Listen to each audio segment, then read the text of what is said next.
தென் இந்தியாவின் ராமேஸ்வரம் கரையோரத்தில் சில குடும்பங்கள் வாழ்ந்து வந்தனர்.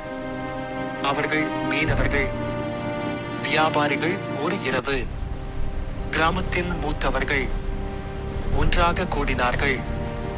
ஒரே படகில் அல்ல, 7 பழமையான மர யாட்சிகளில். ஒவ்வொரு யாட்சிலும் குடும்பங்கள், உணவு, மீன்பிடி வலைகள். விடியற்காலையில் அவர்கள் ராமேஸ்வரத்தை விட்டு புறப்பட்டார்கள். அப்போது கடல் அமைதியாக இருந்தது. ஆனால் 2ஆம் நாளில் கடல் அவர்களை காற்று பாய்களை கிழித்தது. ஆனால் மூத்தவர்கள் சொன்னார்கள், இது சாபம் அல்ல. 3 நாட்கள் 3 இரவுகள் அவர்கள் கடலில் திசையிழந்து மிதந்தார்கள்.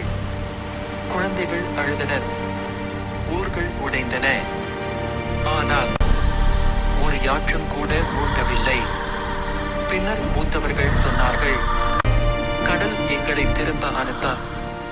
அப்போது அவர்கள் கண்டார்கள் நிலம், தாழ்ந்த மணற்கரை, மாங்குரு காடுகள், அமைதியான கரையோரம்.